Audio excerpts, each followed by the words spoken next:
What's going on, everybody? It's Brian Trippe. I am here in Birmingham, Alabama. Welcome to the REI Live podcast, Real Estate Investing Live. We're up to episode number 102, 102 interview shows with some incredible real estate investors, entrepreneurs, business leaders in our space. Today is definitely no different. We have Mr. Markian Sich out in California. How's it going today? Oh, it is awesome. The weather is perfect. We got a Veterans Day, a little Chick-fil-A sandwich for myself. No, I'm kidding. It's awesome. We went hanging out with the little guy. I got a 9-month-old and the wife earlier today, and now I'm diving into some real estate stuff today. I'm diving into our interview, and I don't know. I'm ready to rock and roll. I'm amped. I had a cup of coffee just now. So I feel awesome. That's awesome. So this episode's not going to come out for many weeks down the road, but I do want to make a very special point to say today is Veterans Day, the day that we're recording it. Your listener, you won't be listening to this for many, many weeks, but today's Veterans Day. And I think that is an incredible just coincidence, if you want to call it, because we have the guy who just wrote a book on military house hacking, and bam, you got it too. And I want to talk about this because I think that this is a total game changer. If you are a veteran, if you're military, some specific things that you can do to help benefit yourself and hopefully your legacy down the road that the government has put in place, and most of you are not taking advantage of this. So if you are military, former military, and you're interested in getting real estate, never gotten into real estate, this is the show for you. I really want to kind of pick your brain, Markian. I really want to understand exactly what we can do as real estate investors or as potential real estate investors as veterans. So let's we're going to get into all that, but I really want to start off with your story because I really want to understand. You wrote a book, and it's very detailed on how someone can go about doing these types of things. But how did that even come about? I want to know how you first heard about real estate. How did you first get into real estate? I don't even know how it came about. No, I'm just kidding. But that's what it almost seems like. And I will, like you said, I'll just tell you my story. I'll start from the beginning. And the reason I'm going to do that is I'm just going to paint the picture because it'll kind of start making sense.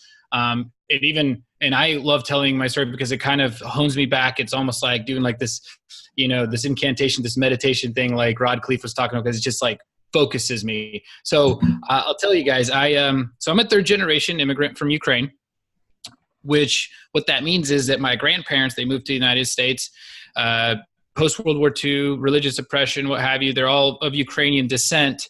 And my parents just coincidentally met in the United States, and then actually they met in Rome, but they were already Americans. And then coincidentally, again, they moved back to Ukraine. So I was born in Ukraine, grew up in Ukraine, other than like 2 years in London, 1 year in Sterling, Virginia. Pretty much I grew up a Ukrainian kid. Spoke Ukrainian and Russian, played soccer with the kids on the streets. Like I was total Ukrainian kid. You don't sound like you're Ukrainian at all. Maybe even a twinge of Tennessean in there. No, I'm kidding. I went to high school in Knoxville, Tennessee, actually. So I'll get back to that here in a bit. But the reason why I don't have an accent is because I visited my grandparents every summer in Tennessee and in upstate New York. And when you're a kid, I saw that with my siblings. I'm the oldest of 7. They would just, in a month, boom, English just like gets soaked up. English, I don't know why, it's just an easy language to soak up. It's not an easy language, I think, to spell in, but it's definitely an easy language to learn real quick when you're a kid. So grew up in Ukraine, and one of the craziest things to me was how awesome America was. Like I was like, I understood that I was an American. I had this blue passport whenever we traveled, but for all intents and purposes, I felt like the Ukrainian kid, and all my friends were like, "Oh my gosh, we wish we could go on a roller coaster at a Six Flags." Like they saw these movies from America, and it was amazing to them. And for me, America was always so magnificent. And I think that set the stage, that comparison, the contrast between how people lived in Ukraine and then how people lived in America. It was just such like night and day to me that I couldn't understand it. That I think that kind of planted the seeds for when I did eventually repatriate to the United States. I wanted to figure out how to do that. Like I wanted to understand why America was the way it was. So grew up in Ukraine again. 15 and a half, moved to the United States, started 10th grade with my grandparents in Knoxville, Tennessee. Then I went to the Naval Academy, commissioned as a Marine, went to flight school, finished up flight school. No, I'm nowhere near Tom Cruise, but I, I was going through that, and I was dating my wife, Katya, at the time. She's a Ukrainian, and she was studying in France, and I had to travel to France to see her. And it was almost impossible because I wasn't making too much money as a newly commissioned officer. So I would like sleep on a futon for 2 years, and I would figure out ways to get credit card points. But I always had this entrepreneurial thing. It's like, I need to figure out how to make more money. I need to figure out how to do this already. Like, how do I go see her more often? How do I have a good time when I see her? And I found real estate. I stumbled into it because I realized I wanted to do something more passive. And I even tried making an app, and that kind of took way too much time. And the investors that were potentially interested in us decided that they weren't going to do anything because they're like, wow, you can't give 24/7. You're in the military, you're training, you and your buddies are going on deployments, you're doing all sorts of crazy stuff. Like, we know you can't dedicate the amount of time it requires to build an app, or we had an app, but just to maintain it. So I read Rich Dad Poor Dad. That is cliche, I know, but it changed my life. And so I read that thing, the Purple Bible, and I just started listening to podcast after podcast after podcast, and then books and I kind of found real estate at the same time with online business. And so what I started doing is I just started making mistakes. I just started like calling taking people. action. Yeah. I just started I remember I tried to get 2 duplexes in Indianapolis, and thank God that didn't close, because when I got the pictures from the inspections on these things, let's just say they were not turnkey. They were horrendous. So, and then I started talking to all sorts of brokers, and I was trying to get into like this duplex game. I don't know why I was obsessed with duplexes. I wanted to get a bunch of duplexes, and eventually one mistake after another, I started realizing all my friends that had gone through flight school with me, they were a lot smarter. They weren't having the savings mindset like I had. They were having the invest mindset, and they were buying a house every single time they moved. And then they had their friends live with them in one of the other rooms, and they basically lived for free. And so we have a basic housing allowance, and they just use that for partying and having fun. And I was so amazed. I was like, why didn't I do this? And now they're like, and I was going through the years, I was like, these people are just crushing it. Now every single duty station, they're buying another house. And so then at the same time, like I said, I read Rich Dad Poor Dad. So I was like, this has to be it. And I quickly discovered what in my mind to this day is that real estate is the absolute cornerstone of American financial, or the cornerstone of financial freedom, or the cornerstone of what your strategy and your family should be for finances. At least that's in my humble opinion. I really think real estate should be the cornerstone of any family's strategy. And I also think that every family should have maybe some kind of entrepreneurial venture. So I went on this thing. I decided, okay, as I'm making all these mistakes, I want to write about it. I want to tell my story, and I want to teach other people not to make the same mistakes I did. Eventually, down the road, I closed on my first rental property in Georgia. I closed on a 56-unit apartment building in just outside of Indianapolis with my parents. And then I bought my own primary residence with a VA loan. And I wrote this ebook called the Military House Hacking Ebook as essentially a manifesto to all the things I wish I would have done, because I knew all these guys that did amazing things with buying their homes and renting it out. And I was very jealous, and I wanted to basically write down what I thought was the perfect step-by-step, like Barney style for military guys, like do this, then that, then this, then that, then this. And then you'll kind of, you will succeed. Like if you just keep doing this, you'll be much better off when you get out of the military. You will transition much more comfortably. And at the same time, it's such a hot topic, like transitioning veterans. You have, what is it, like 4 million on the streets these days. It's an insane amount of frustration and discussion going on with like, how can we help our veterans who have PTSD, who don't know how to find themselves? Well, I honestly, like, I know of people that have like bettered themselves just by finding this, real estate, it can be more than just a house, right? It can be a whole calling. It can be how you better America. It can be it can be your thing that you do. And so, I think I found those two to come together, and I started teaching people, and next thing I knew, it's like blown up. In the past year, I recorded a course over 6 months of like what I think everybody should do in the military. And then one guy after another started reaching out. My team is now 5 guys total, and we're just teaching people how to do it, man. And it's awesome. Like in our team, we have like every single type of real estate one of us has done. And we just bond over it. We just talk about it. And every single person that comes in, we have a Facebook group, we have a social network now that we're creating, we have our book, and we're just like, it's just insane, man. It's so much fun to have people like close on rental properties from deployment, literally, or when they're in Okinawa, Japan, or in Dubai. Right. So I just word vomited. So please stop me and let me know if there's any questions you have there. No, it's good. I love listening to the story. I take lots of notes. Okay. I've got lots of follow-up questions, but just quickly speaking about your team, I met Mike Foster. Yep. I met Eric Upchurch. What was that probably last weekend? At Rod Khalif. You mentioned Rod Khalif.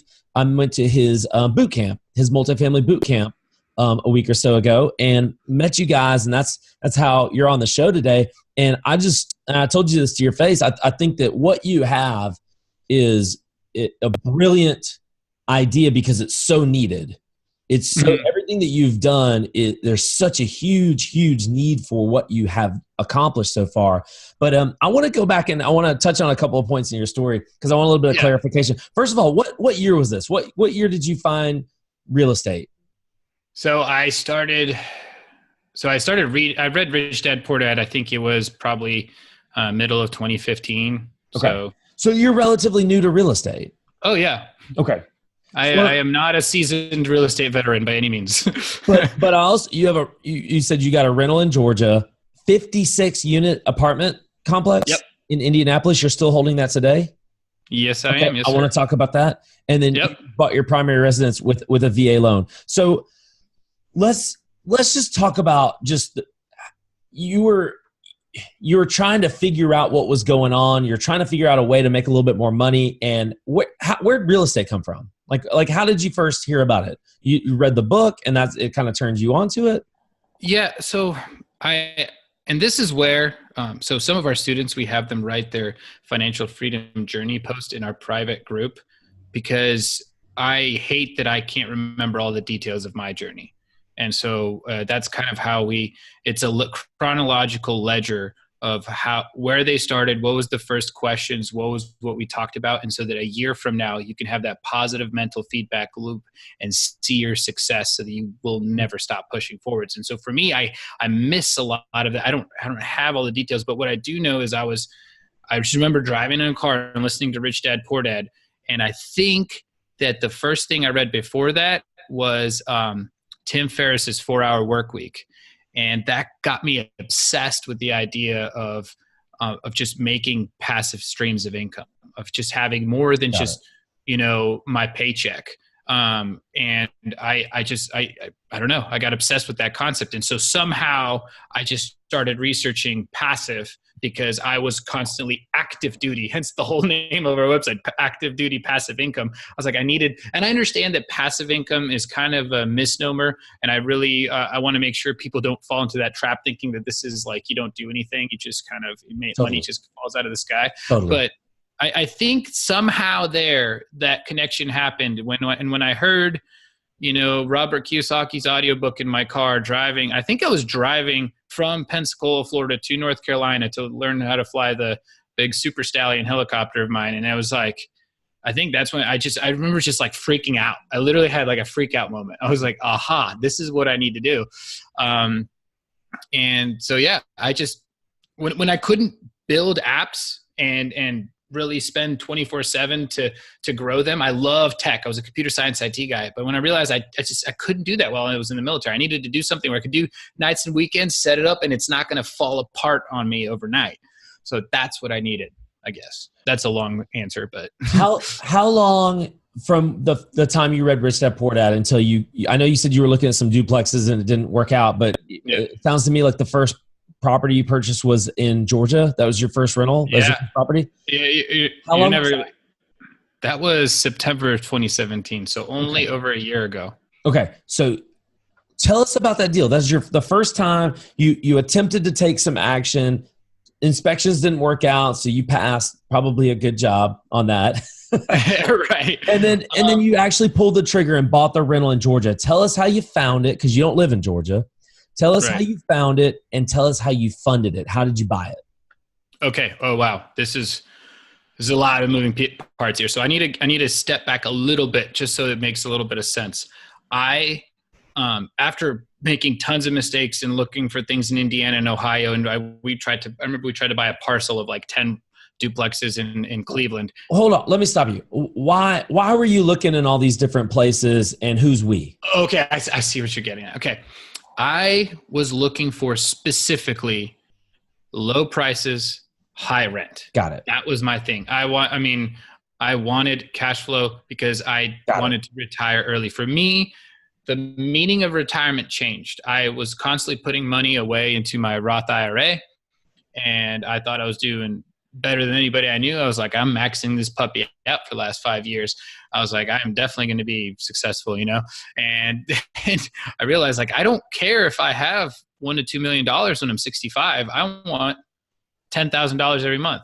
Boom. That's what I want. And so I was like, so I started looking in those markets where I had done my research, and I was like, hey, the rents here are literally, 1 to 1.5% of what the purchase price is, if not even more.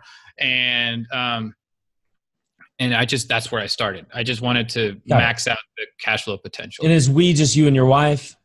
No, so my wife's actually not much of a real estate person. She's kind of letting me do it. When I say we, I'm talking about me and my parents. So I early on started, I realized that my parents had a very conservative financial mindset, and it did very well for them throughout 2008. They didn't lose anything. Their houses were paid off. It was all great.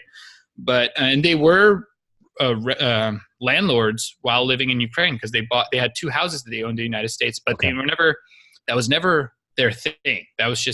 It kind of just happened. I don't know. We lived in America for 1 year, and then they thought they were going to move back, and they didn't end up doing that. So they just owned 2 houses in Virginia, and everything else they did was saved away money in 529s, saved away money in 401ks. And that's how my dad does not like paying a mortgage. Let's put it that way.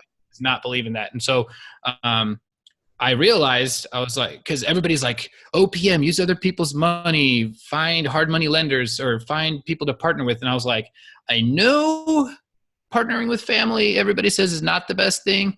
But there was another motivator, is I really wanted my parents to be a lot wealthier on a month-to-month basis with cash flow than just having a stack of money, which they have done very diligent, saving, but I wanted to make something out of that. I wanted them to help them build a legacy. And so I just started talking to my dad and mom, like every other day. I told my mom, like, hey, watch this movie, read this book, listen to this podcast. And so my dad kind of became the money guy. My mom became the in-between and understanding with my dad of how the real estate runs. And then I was kind of guiding the whole path. And so we tried to get a 30 unit, a 72 unit, and another 72 unit, and another 30 unit, and all of it failed. And this is like throughout the span of a year. We tried to get a 30 unit. We literally had an LOI in, and we were the primary. Our broker was pumped. And then the guy was about to sign the contract with us, and he disappeared. He had to go on to family emergency in India, and just didn't come back for 3 months. Then we found another property, and we were the primary on it too. We had the LOI, and everybody was super excited. It was like a 20 unit and like a 52 unit or something side by side. And so we're going to grab that one. And then it fell apart because a family member stepped in and they were like, nope, I want it. So that didn't work out. Then we found a 30 unit. Luckily, so my parents live in Ohio, by the way. Sorry, guys. My story is so intricate. It's good. So my parents are living in Ohio at this time. I'm in California by now. I have no means of like seeing and walking these properties, but I know that their backyard is essentially cash flow heaven. So I was like, guys, check out these places. And my parents would drive out, they'd see it. So that's how we partnered. I was like the brains, my mom was the people person, and then my dad was the money. And so that's how we made it happen. Finally, we found one that we thought was literally the one. It was 72 units. All the rents were $200 below. And it was in the best school district in Columbus, Ohio. And it was like the only property of its type. And we thought we had struck gold. And I mean, I think the 72 units were like 2.1 million maybe. So actually for Columbus, Ohio, very good purchase price. Yeah. In Bexley, like that is a really good area to be in. And it was right next to a university. Well, this one took us 6 months. This thing dragged us through the mud, and we didn't end up closing on it. And it's because, and I know that the end goal of this story is for me to tell you how I got my properties, but I'm gonna kind of build. I'm not straying off, I promise. I'm just kind of building the story here. It had environmental issues, and this is maybe something to your listeners that are maybe not familiar with some of the environmental issues that might happen with multifamily. I can kind of go over that just a little bit. We tried to close on this thing, and the phase one environmental is the thing you absolutely have to do for Freddie Mac, that they won't let you get the loan if you don't do this. It came back with, it's a historical inspection. They looked through the records. It came back saying, hey, there's a potential issue because the city just tried to build a park right next to it and it didn't work out. So they had like some arsenic issues, which Ohio has, but this was like a lot bigger of a deal. So they had us do a phase 2 drilling inspection. So now I know more about drilling than I've ever wanted to know. And those are expensive, by the way. Yeah, like $12,000 expensive that came out of our pocket because it's a hyper seller's market, and these guys did not want to do it. And I was like, and I just had to bite the bullet. I was like, let's do this. So I basically, we paid for this thing, and they did the wrong kind of inspection. They did a phase 2, but a phase 2, it's not like a cookie cutter thing. It's literally whatever drilling they think they need to do is what they'll do. And they didn't communicate with our lender, and our lender just required a topical, like 4-foot deep drilling with a couple of samples. They did like a 25-foot drill or something. And so they, like, every couple of feet, they grabbed samples and everything was bad, everything. So we were like, okay, well, this isn't going to work out. And then the lender was like, wait, all we needed was the top 4 feet. Can you guys redo it? Blah, blah, blah. And then so we redid it. This time we had the seller pay for it. We were like, there's no other way. They paid for it, and it still came bad. So 6 months down the road of just excruciatingly, like, this really tried us. It just didn't work out. We had to back out. It was in our contract, so we were good, but we still lost a lot of money on lawyers, a lot of money on inspections, and it didn't go anywhere. And so now we're at the point where my parents are like, we need to do something. We can't just like keep failing. And I was in the middle of building my course because I thought I was closing on this thing. I was like, I can officially call myself a real estate investor after making all these mistakes, and it didn't work out. So I was like, I can't slap the title of real estate investor on me. I can't teach anybody anything because I haven't done anything. So I found a man named Edward Rushing out here. He runs a little he runs a person-to-person group, which now is an online group, and he teaches military the same thing. And he helped me get my first rental as I fall under contract on a 56 unit. So I get a rental through him because all of a sudden I found a support group. I found people that were like me, going to these awesome little meetups, and he knew a turnkey provider that that essentially got me the perfect property that I wanted in Georgia. And I was so educated at this point. I was like, education saturation. Like, I didn't have to, I looked at the numbers. I was like, boom, I know this is a good deal. Like, I didn't even have to think about it anymore. But at this point, I just needed to say something was mine so I can say that I'm an investor, so I can move on and like launch my course finally. So here I am. I'm closing on this property in September. The way I had money for this was I just pulled out my Roth IRA. I was like, I made like maybe 10 grand off my Roth IRA. I had like over 30,000 in it, but I was like, at the end of the day, I only paid about $1,000 in penalties and taxes. I know people freak out about, I was all in, man. Like, I didn't want I didn't want to do this, like putting money away, maximum of $5,500 anymore, and then never being able to touch it. I wasn't about that. I pulled the whole thing out, paid $1,000 in penalties, and boom, got this property. The same time as I closed on this thing, we fall under contract on a 56 unit in Indianapolis because my mom just kept looking for properties.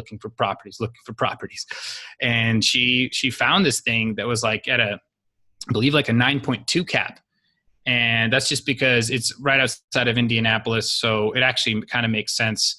I know that kind of sounds high, but it was fully turnkey, ready to rock and roll at 9.2 cap. Our lender is like, guys, this is a good deal. Like, I don't find these that often. So we put that one under contract as fast as we could. But even then, it was going for 2.5. We had to put 2.6 because there was 9 other people putting in offers. Jeez. I literally made a video of like myself explaining who I am, what I want, why my family's buying this thing. My mom and dad wrote a personal letter to the guy. He ended up being an immigrant too, so we kind of found some bonding there. And then next thing you know, he gave us the contract. And so we got that thing. It appraised at 2.7. So we were happy about that. And ever since then, let me guess. Okay, so you wanted me to explain. This is such a long story. I'm sorry. You wanted me to explain how I got the first one, right? It's my Roth IRA. I just pulled that thing out. Yeah. The second one, it was my parents funded it, but we were partnering on how to make it happen. So as a team. Let me touch on a couple of things here. So first, I think that first and foremost, not everybody's going to be as persistent as you and your family were at trying to get your first deal, because it seemed like every door was slamming in your face. It was crazy. So that's a huge testament to real estate, period, is that most people will fail, not because they actually failed, but because they've given up. And when you say you quote unquote failed, you actually didn't fail because you didn't give up. And most people actually stop doing real estate because they give up, not because they failed. So that's awesome. And then agreed. I actually want to ask you about this because this is really interesting. All the different creative things that you and your family did to make sure you got that property in Indianapolis. I don't talk about that for a second because I don't even know if I've ever even heard of this. You made a video. You talked about why it was so important to you and or what your background was. Your parents wrote letters. Like, what made you think to do that, and what made you think that it would work?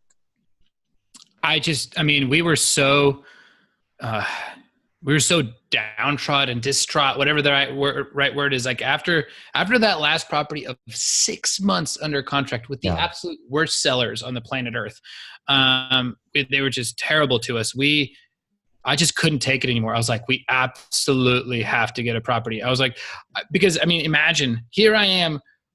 I have pretty much finished recording an entire course on what I would have done if I would have joined the military just now and what I would do with real estate. And I had like 2 other people partnering up with me, and we were ready to launch this thing, but I did not have the title of real estate investor yet. So I told my mom, dad, I was like, the next thing that we find that is a good deal, we're going to go all out. I was like, it doesn't matter what it takes. Like so my mom and dad drove over there. They checked the property out. They met with the property manager. They walked the grounds. They did, they met, for, I believe they got like coffee or tea with the broker.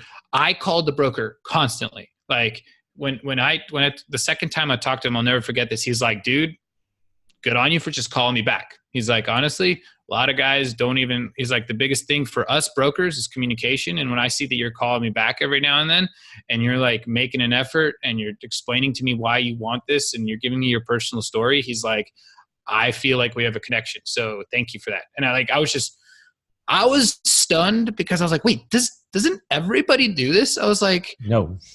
I was like, this is an amazing thing. I'm about to get a property because you're selling it and you're the gatekeeper. You're the freaking broker. Of course I want to talk to you. It's like, it didn't make sense to me. I didn't understand why somebody wouldn't be doing what I was doing. I thought, in my mind, I was always competing with all these wolves trying to get at this guy. That's what I imagined. And he told me straight up, he's like, yeah, dude, it's priced to sell, but he's like, there's people that want this thing. You're not the only person talking to me about it. And since you guys don't have a single property under your belt, he's like, you're gonna really have to fight for this. You're gonna have to prove to him that you need this thing and that you deserve it. And I was like, all right, bam. I was like, boom. Number one, my parents pulled out like 2.5 529s, and they took a HELOC on their primary residence. We have the entire down payment. We don't need to syndicate. We don't need to do anything, and we have the net worth. Like, we are not going to let this financing fail. Second thing, I explained to him that, I wanted the American dream. Honestly, that's no cliche. That's what we wanted. That's why we were going for this. My family wanted to create legacy wealth. We wanted to be landlords. We wanted to better America. We wanted to own the piece of America that was providing affordable living. So my parents wrote all this in a letter. I did a video of me just walking around San Diego. I literally just pulled out my phone one day, uploaded it on YouTube, sent it to the broker. I was like, please give this to the seller. My parents sent that letter. I kept calling every other day. And then finally, the seller actually wrote us a letter back and was like, hey guys, my parents are immigrants from Poland. Like, I totally feel you on this stuff. But he's like, it is hard to pick the right buyer. So, may the best one win. Thank you for sending all this stuff. And then eventually, like a couple of days later, boom, we got the letter that we got the contract. Give everybody listening just kind of a sense of the numbers. You said it was appraised at 2.7. I think you said you got it for 2.6, 2.5, somewhere in there. So we got it for 2.6. 2.6. So give us a sense of what the cash flow looks like on a 56 unit apart. What are the rents? What's the net cash flow after you pay the mortgage and everything like that? Yeah, I'm trying to pull up some stuff. Just give us some rough numbers just so we kind of in our mind. Because listen, this is why I'm asking. And if you don't want to get into this, it's fine. Because you're fine. It's a little bit personal, but I'm interested to know, because some people are like against, kind of double leveraging, like leveraging to get the down payment and leveraging. You have the leverage of the loan itself. But when there's something this big, there should be enough positive cash flow to more than cover that stuff. I just wanted you to kind of go over those numbers for a second. Yeah. So the way I was looking at it, I estimated that anywhere between $8,000 and $10,000 is what we would be clearing just cash flow every month after for getting this thing. So I can't remember. I think the NOI was in the low to mid 200s, and I'm just trying to think back to like how I was doing the numbers back then. And I just, I looked at their pro forma, obviously, but I also looked at their T12, and I was just kind of deciding what I thought the actual outcome was going to be. The numbers definitely, there's no way we could have put in a lower offer than that. I just knew it wasn't going to happen. This is the first time I ever heard my mortgage broker being like, guys, I don't know what you need to do, but you guys need to put this thing under contract. He's like, I don't see outside of Indianapolis, this kind of cash flow. No. And there was some room for some meat on the bones, so to speak. We could potentially. So let me back up. It rented for about $650 every single unit. It was fully renovated, so everything was nice and new in it. They were big 2-bedroom, 1-bath. They were like 1,000 square foot 2-bedroom, 1-bath apartments, which is, I think, pretty good. Here in California, you see like 1,000 square feet. That's like 3 bedrooms sometimes in certain parts. So so this is a good size, and honestly, it was clean and safe, and it was just a good solid brick property. So they had some pet rent. They had on site, the laundry and everything just made sense. Like, it had all the things that we always wanted to do, but it had a little bit of meat on the bones. Like, we could have probably maybe raised the rents a little bit. We could have done rubs and all this kind of stuff. So that's what I was looking at. I was like, it's got a little bit of meat on the bones. It's got a substantial amount of cash flow. This is not a restoration, renovation, refinance thing that I'm doing here. This is our legacy, wealth, property, retirement for my parents. That's what I wanted, something that was easier than like going in and putting in $10,000 into every unit and refinance. So for those, and we've talked about multifamily a little bit, but not in this kind of detail. And we've got some other guests lined up that are going to give us maybe some. I'm sorry. Yeah, for sure. But I'm just curious from a standpoint of, you're mentioning all these things with the loan. Like how long is the loan term? Okay, got it. Yeah, I can try to paint the financial picture as a whole a little more. So I'm sorry, I'm a little scatterbrained with this. So we got this thing for 2.6. We put 25% down, and we got a 4.28 interest rate on this bad boy. That sounds awesome. Yeah, 4.28. The first year was interest only, which our mortgage broker said for first-time multifamily guys, that's actually pretty good to get.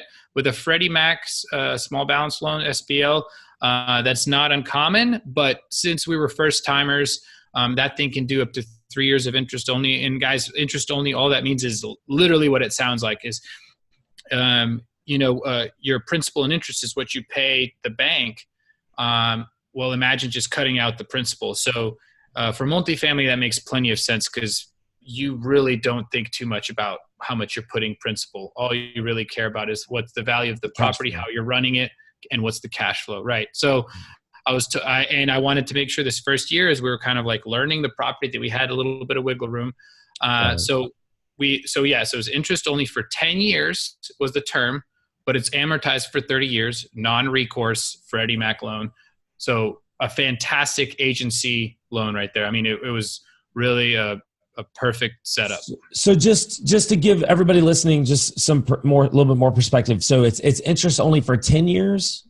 No, sorry, interest only for 1 year. For 1 year. The term is 10 years. The term is 10 years. So what do you do after 10 years? Is this a situation where you feel like you're going to have to refinance or sell? Correct. I think we're just going to refinance. Unless that area of the world really starts taking a turn, I think we're just going to refinance. What's the positives and negatives to something like that, like a 10-year term, paying interest only in the first year? I'm just curious. I just think it'd be good for everybody who's listening. Yeah. With commercial loans, other than a 35 to 40-year HUD loan, you're always going to have a balloon payment. You're always going to have a term. So even though, here's what you do is you go into the loan and you pretend that it is 25, 20, 30 years. Right. That's how they amortize it. That's how you pay for it, right, because that lowers the payments. Right. But they tell you, hey, after 5, 7, 10 years of that, whatever your term is, that's when it balloons, and they require you to pay it all off, essentially finish buying it, or refinance it, or sell it. What's that? Or sell it to get it paid off. Oh yeah, sorry. Duh. Yes, refinance it, or so essentially sell it to yourself, or sell it to somebody else, or buy it. So, why do banks do this? Right? They do this because the first 10 years, the first 5 years, like the first portion of that large amortization schedule is where they get the most interest. And so they want to force you to do that again so that then they can get those first years again. And then again, they never want you to get to the last half because that only gets them a little bit. For sure. So are there, just so I know, you said Freddie Mac, and I think people use Freddie Mac because it's non-recourse. Non-recourse means you're not going to be personally liable for the loan. The asset will be liable for the loan. Is it, I just don't know because I'm not in the space. Yeah. Are there 30-year fixed, amortized over 30, but also the term is 30 years or 40 years or whatever it is? Do those exist? Yes. So I haven't done one personally.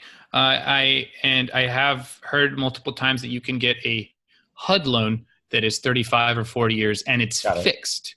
Got it.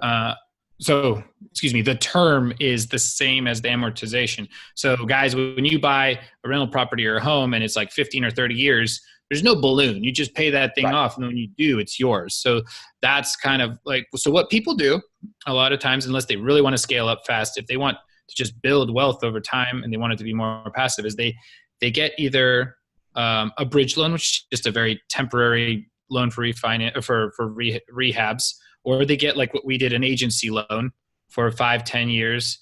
And then when they feel very comfortable with it, they've really done the most they can do with it. It's running smoothly. It's getting them a nice return. They then spend about 6 months. I think I've heard it take that long. Again, I'm not an expert on this. I haven't done a HUD loan, but I know it takes a long time to get it all worked out.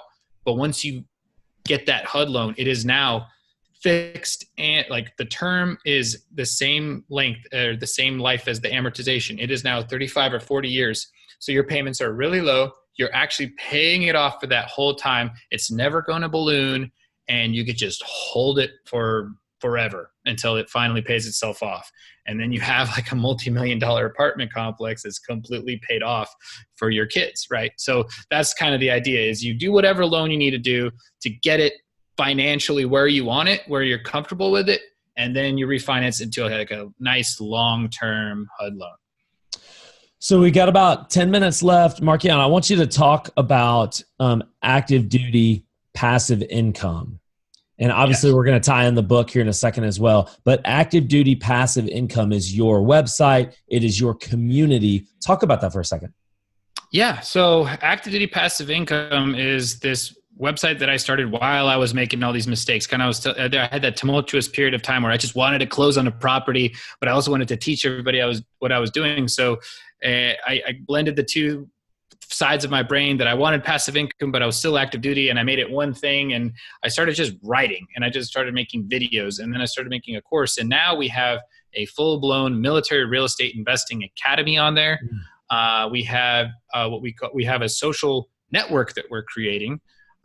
It's called Start the Spark. It used to just be on Slack Messenger, but now it's an actual social network.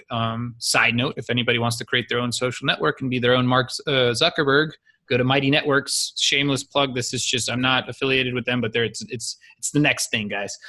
So we created a whole social network on this platform now, and we have our own groups and themes and questions, and it's a whole, it's on your phone and everything, and on the website. And so we have a priority group where we jump on calls with guys. They might be, I just talked to one of our members that's in the UK. He's stationed in Italy. He went to the UK for whatever work trip he had to do. He's still active duty. Talk to him through his goals, like what he can do with his family, where he can get some money to put on another down payment for another rental property. We have guys in Japan closing on turnkeys. We have it's all over the place. And we just mentor them in this club, and we have all the pieces. We have all the key players to get them closing on properties no matter where they are in the world. And we get them to the finish line that way. How? What's the ultimate goal? Is the ultimate goal to get them to use a VA loan, or okay? How does it all work? Okay, so this is why we wrote the book. The ultimate bare bones strategy that we teach is that while you are in the military, you should be buying, selling, refinancing smartly homes at every duty station as you're moving from duty station to duty station, using your VA loan because it's 0% down. You should be doing this with single families, with duplexes, triplexes, fourplexes if you can, if you're comfortable with that. And even wrapping in rehabilitation costs. Rehab costs can be wrapped in with a VA loan. 0% down. Again, you can do all of this at every single duty station. You can do this every year, actually, if you're motivated enough, and just keep racking up these properties. And then using that equity that you're going to create while you're moving around, while you're getting all these properties, to buy more rental properties and just snowball your cash flow. Because if you plan on staying in for 20 years, you can do some serious damage. You can really, in a good way, you can rack up quite the portfolio, especially in a lot of, California is rough, but if you do get stationed in a place like California and Hawaii, that's when you start buying rental properties. So in other areas. So just depending on where you are, blend the mix and match, blend what your strategy is going to be. You might pivot a little bit, but the end goal is to get more rental properties. And that's kind of what we teach. So just for those that are listening, they have no idea. You're kind of maybe talking a little bit over their heads right now. What is a VA loan? What? Seriously, some people listening are I don't even know what a VA loan is. I'm a veteran, or I'm active duty. I don't even know what it is. Talk to me right now. This is your platform. Yeah, thank you so much for bringing that full circle. I get so excited. So VA loan, right? It is a Veterans Affairs loan that allows you to buy a house, primary residence that you intend to live in for 0% out of pocket. And real quick, and you mentioned this kind of briefly in passing, but that can be like a residential is defined as one house, one unit. It could be a duplex, a triplex, or a quadplex. It could be up to 4 units, which is very important. It can actually be, I've heard, it can be 4 with an office commercial. Like, anyways, yes, it's amazing what you can actually, and the crazy thing is your actual loan limit will go up. It's not like everybody's like, oh, it's only 418,000 or whatever it is. No. If you live in an area where the max you can max loan you can get is like $400,000, with every added unit, that non-conforming loan limit goes up, because all of a sudden the government will start considering the rents you're going to be getting from that as a reason to increase your loan limit. In California, the loan limit here is like $652,000. If you get 4 units, it's like $1.3 million. So it is still zero down. It is still really hard to get a property for even 1.3 million. That's 4 units here in California, because the prices are insane. But that's besides the point. Like my point is you can do that. And then another really cool thing is there's so many other benefits to it. Like if you find a motivated seller, they can give you back 4% of the purchase price to help cover your closing costs. You can truly with a good realtor, which we're partnering with amazing realtors all over the country that are like experts at VA loans and their lenders, like that. You can honestly be completely zero out of pocket. That should be your goal. I mean, don't pass up on a great house if you need to wiggle in a couple of $1,000s, but I mean, you can truly actually walk away with some money at closing if you want. So yeah, anything's possible. So the one thing I want to make sure people understand is, because you said you want them to do something like this at every duty station, is how you phrased it. Just talk real briefly about what if there's a downturn in the market? What kind of safeguards are there in place? Because if you started doing this in 2011 or 12 and you've done this 3 or 4 times, you're a millionaire. Right. But if you start doing it today, and if the market takes a bad turn, which I'm not a fortune teller, just what are the safeguards that are in place for something like this?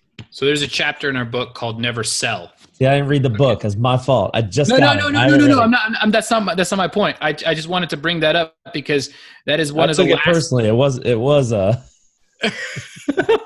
No, it's a very, very good question, and that we literally had to write about it, because that is the biggest fear that we have encountered, is that service members are very, very conservative, and they're very worried about falling into debt during a market turn down. And yes, you will absolutely get hit hard if you do not do it right. And what I mean by doing it right, and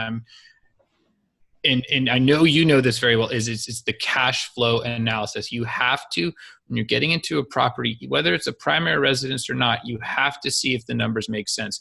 Look at the historicals. Look at what happened back then, what can happen in the future. Worst case scenario, if you have a buffer, if you know your rents are going to be higher than your principal, interest, taxes, insurance, property management, maintenance and vacancies, your PITI, PMMV, if it still covers all of that, and then some cash flow, and then a buffer, you're going to be fine.